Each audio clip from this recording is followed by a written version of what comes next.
esta é a base de tudo. Nós vamos falar aqui sobre a reserva de emergência, como calcular, um erro que muitas pessoas cometem em relação a ela, onde investir. Então você vai aprender sobre a sua reserva de emergência e para você tomar cuidado com o que você está pensando sobre ela, se é que está pensando, né? E se você gosta de conteúdos como este, sobre organização financeira, investimentos, dinheiro de maneira geral, eu te convido a clicar aqui e se inscrever no canal. A famosa reserva de emergência. Eu tenho certeza que você já ouviu sobre ela, né? Todo mundo tem que ter uma reserva para o curtíssimo prazo, liquidez.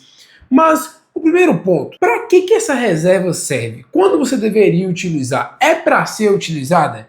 Como o próprio nome diz, é uma reserva para emergência. Então não é para você utilizar em questões que você deseja gastar o dinheiro e vai que precisa, vai que não deu tempo de juntar. Quero fazer uma viagem, vou juntar ali 10 mil, 15, 20 mil para fazer essa viagem.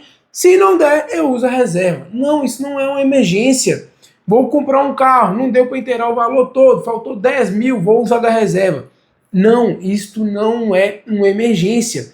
Ela é para quando você bater o carro, quando o seu celular, se for, por exemplo, um equipamento de trabalho, estragar, você precisa trocar. Então é para emergências, problemas de saúde, pagar ali uma internação, comprar um remédio de última hora. Emergências, é exclusivamente para isso. É remédios que você usa todos os meses, não deveria estar usando a reserva. Claro que você vai usar se o dinheiro acabar, porque acabou de virar uma emergência. Mas você entendeu, ela é para problemas imprevistos. Imprevistos, você não preveu. E é justamente por isso que ela é extremamente importante. Tudo que você planejar de um dia para frente, você tem que ter um escudo para esse planejamento. Quero construir uma casa, e se você tiver um problema no serviço, se você tiver um atraso no pagamento, entra a reserva. Quero investir em ações para o longo prazo. E se o mercado cair e você precisar de dinheiro, vai vender as ações? Eu quero investir em previdência privada para pegar o benefício de 10 anos. E se você for demitido? E se tiver um problema de saúde? A reserva ela é para esses e se. Então é para isso que ela serve. E qual que é o erro que muitas pessoas cometem em relação a ela e até que desanima? Vamos colocar aqui que não é um erro, porque você pode fazer a sua reserva da forma que você bem entender. Quanto mais conservador, quanto mais protegido você quiser ficar, maior vai ser a reserva. Então é um erro no início, porque isso te desanima. Depois pode fazer sentido sim, que é como você calcula esta reserva. A reserva, você tem que pensar nos seus custos não totais de vida, não é no custo total do seu mês. Se você tem um custo de vida, por exemplo, de 10 mil reais, você tem uma renda ali de 15 mil, uma renda de 15 mil, poupa 20% que você está organizado financeiramente, tem um custo total de 13 mil, por exemplo, 12, 13 mil. Só que os seus custos obrigatórios são de 8 mil reais. Quanto que seria a sua reserva? 15 mil vezes 6 ou vezes 12? 12 mil vezes 6 ou vezes 12? Ou 8 mil vezes 6 ou vezes 12? E por que vezes 6 a 12? Já estou te dando um direcional que a reserva de emergência ela é de 6 a 12 meses de alguma coisa. Os mais conservadores da renda, então uma baita de uma reserva. Os conservadores ali, com um pouco mais de proteção ainda, do custo total de vida. E os que estão seguindo a regra de bolsa, a fórmula, então já te respondendo, você vai utilizar como base o seu custo obrigatório de vida. O que vai acontecer você estando internado ou não, dentro de casa ou não, este custo que você protege. Afinal, reserva de emergência não vai contemplar que você vai viajar, vai em restaurante, vai comprar presentes e assim por diante. Então, nesse cenário, uma pessoa que ganha 15 mil, tem um custo ali de uns 12 mil, e ela vai, por exemplo, um custo obrigatório de 8. 6 vezes 8, 48 mil. Ou então 96 mil. Thiago, pode ser mais? Pode. E se eu for um autônomo, te aconselho a 12. Se eu for contratado ali, CLT, 9. E se eu for, por exemplo, um concursado, 6 meses. Então depende também da sua empregabilidade, do risco que você corre no seu serviço. Quanto mais instável for a sua empregabilidade, a sua renda, autônomos, maior tem que ser a sua reserva. Se você tem dependentes financeiros, aí muda o jogo, muda a situação. Se você tem filhos, a reserva tem que ser maior. Se você é casado, é o pilar financeiro, não tem duas rendas na casa, a reserva tem que ser maior. E assim por diante. E onde investir a reserva de emergência? Tem algumas alternativas e o Tesouro Reserva que foi lançado agora, não sei se você está ciente, ele tende a deixar as outras um pouco obsoletas. Mas vamos às tradicionais, porque já eu falo do Tesouro Reserva. Você pode investir no CDB de liquidez diária, que rende 100% CDI, ou seja, você empresta dinheiro para o banco, ele está rendendo a taxa básica ali praticamente, CDI, né, que é irmão gêmeo da Selic, um pouquinho menos, enfim. E tem liquidez diária.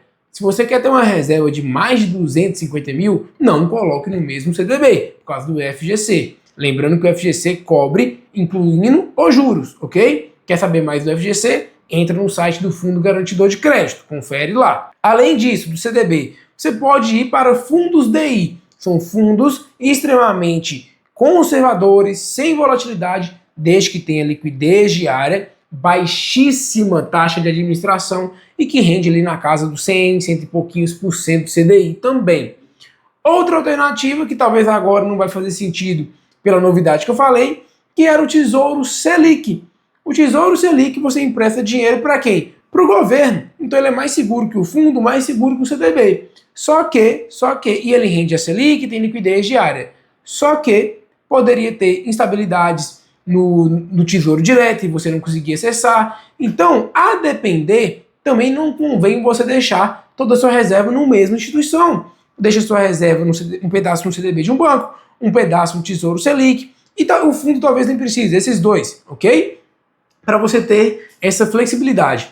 Interessante também, eu sei que tem inflação, mas deixar ali um mês do seu custo de vida, meio mês do seu custo de vida em dinheiro mesmo, em espécie, para problemas que podem acontecer. Outra questão agora, que talvez esses investimentos aqui, eles fiquem um pouco obsoletos. Por quê?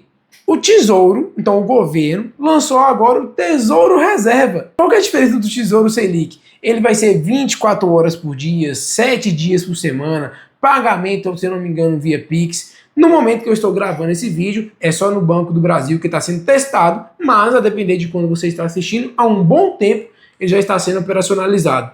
Então, o Tesouro Reserva que rende a Selic, por que eu estou falando tanto da Selic e do CDI? Reserva de emergência não é para render. Reserva de emergência não é para multiplicar seu patrimônio. Reserva de emergência é para proteção. Então, qual que é o objetivo de uma reserva? Quais são as características? Liquidez imediata, conseguir acessar, zero volatilidade, não pode ter menos dinheiro amanhã do que tem hoje, não pode. E acessibilidade.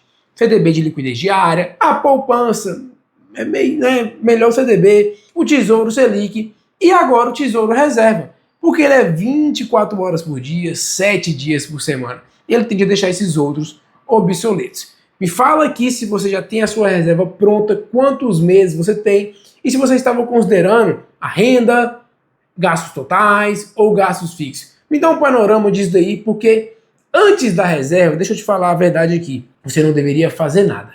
Só estudar, só aprender sobre outras coisas.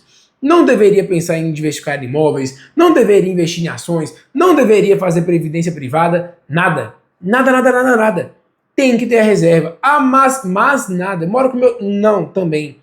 Mora com os pais ainda? Reserva. Servidor público? Reserva. Ah, o seu juiz? Reserva. Autônomo? Muita reserva. Médico? Reserva. Não tem exceção. A reserva não deixa de ter exceção, porque todo mundo está sujeito a ter um dia ruim. Aconteceu uma merda no seu dia, precisar de dinheiro. Internações, problemas de saúde, bateu o carro, problema na viagem, enfim. Então, constitua a sua reserva antes de pensar em dar qualquer passo na sua vida financeira. O máximo que você deveria fazer enquanto isso é estudar. Claro, tem dívidas. Se tiver dívidas caras, aquelas dívidas abusivas, financiamento imobiliário não seria uma delas, tá? Aí você pode quitar esta dívida primeiro antes de pensar na reserva. Caso contrário, Thiago, eu posso investir um pouquinho? Não deveria. A única justificativa para você fazer isso, vamos supor, tem R$2.000 por mês para investir, 3 mil.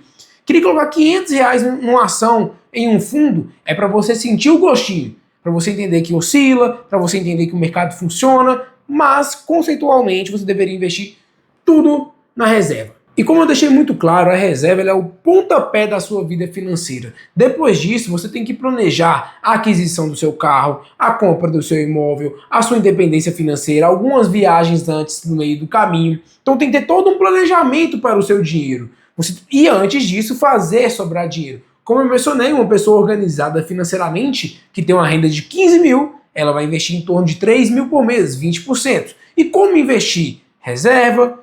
Alguns investimentos são para 2 anos, outros para 3, quais são bons para 10 anos. Se você não sabe fazer esse planejamento que eu estou mencionando, se você tem dificuldade de fazer 20% da sua renda sobrar, mesmo que você ganhe mais de 10 mil por mês, eu consigo te ajudar com aulas particulares, aulas individuais. Eu consigo te ajudar de maneira personalizada, eu e você. Mas eu preciso te conhecer um pouco melhor, entender o contexto de vida que você está. E eu consigo te ajudar com tudo isso, te ensinar como fazer sobrar dinheiro, a como investir para os seus objetivos e como acompanhar este seu planejamento. Eu te ensino tudo isso. Mas para isso, eu preciso te conhecer um pouco melhor.